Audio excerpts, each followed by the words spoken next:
यार एक पॉडकास्ट चल रहा है बड़ा वायरल, बहुत लोग रिक्वेस्ट कर रहे हैं sir please comment on it. मैं अपने घर में ना हमेशा it's me and my brother staying, there is no women staying, like I have a sister, my mom and all, but they don't stay with us. वो कलकत्ता में रहते हैं, मैं बॉम्बे में रहता हूँ। बट आप मेरे घर में किसी भी आज में आ जाओ, किसी भी दिन में आ जाओ, आपको मेरे घर में पैड्स मिलेगा ही।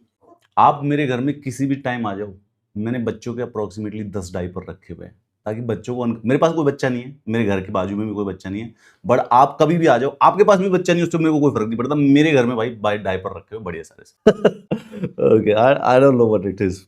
गर्ल्स, मेरी फर्स्ट एडवाइस है, अगर कोई लड़का ये कह रहा हो कि मेरे घर में पैड है किसी भी समय आ जाओ पैड्स मिल जाएगा, बेटा वहां नहीं जाना है। बचपन में मम्मी ने सिखाया था कि कोई स्ट्रेंजर अगर टॉफी दे तो नहीं लेनी है। सरकार से बता रहा हूँ बच्चों, कोई लड़का ये कह रहा हो कि मेरे घर पे किसी भी समय आ जाओ, मेरे घर में पैड्स हैं, बेटा नहीं जाना है वहां पे। इसको कहते हैं परफॉर्मेटिव फेमिनिज्म, कि आदमी इतना आगे निकल गया परफॉर्मेंस में, रियलिटी और कैमरे में डिफरेंस भूल गया। पहले तो लड़को नहीं रखना है, बेटा आप लोगों को नहीं रखना है, आप अकेले रह रहे हो और एज ए बैचलर रह रहे हो, and the girls do not visit your house, नहीं रखना है। बेटा देखो, ब्लिंकिट से 10 मिनट में आ जाता है, जेप्टो से 15 मिनट में आ जाता है, और वो नीचे जो मेडिकल स्टोर है उससे लाने में भी 10 मिनट लगते हैं। चौथा, नेबरिंग में अगर कोई भी फीमेल रहती है तो भी बेसिकली आप आराम से रिक्वेस्ट करके पूछ सकते हो। So the problem doesn't exist. ये इमरजेंसी है पैड्स की, ये प्राइमरली एग्जिस्ट नहीं करती है।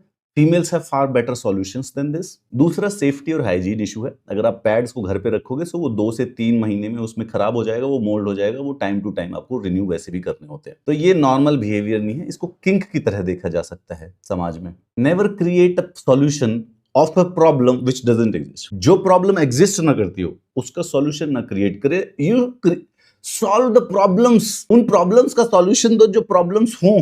देखिए, जैसे कि अगर आप गांव में रहते हो और वहां पे because these things, pad, sanitary pads जो होते हैं वो अवेलेबल नहीं होते, तो you can do something about that there. अगर आप मुंबई में फ्लैट पे रह रहे हैं तो ये किंक है या फिर परफॉर्मेटिव फेमिनिज्म कहा जाएगा। ये मैंने भी एक बार किया था। बच्चों की मुझे बहुत चिंता हो रही थी तो मैंने अपने घर में डायपर रख लिए थे 10। मेरे घर में कोई बच्चा नहीं, मेरे पड़ोस में भी कोई बच्चा नहीं था, मेरे दोस्तों को भी कोई बच्चा नहीं था, बट मैंने घर में डायपर रखे हुए थे 10 अलग अलग ब्रांड के, ताकि कभी भी जरूरत पड़े, एनीबडी, कोई भी बच्चा है, कंफर्टेबल रहे। That was my idea. लोगों ने मेरे को गलत नजरों से देखना स्टार्ट कर दिया, आखिर बच्चों के डायपर ये अपने घर में रख के क्यों बैठा हुआ है, what exactly does it do. उसके बाद जब भी मैं सड़क पर निकलता था तो लोग मुझे शक की निगाहों से देखते थे, आखिर इसने घर पर डायपर क्यों रखे हुए हैं। I guess you get the point.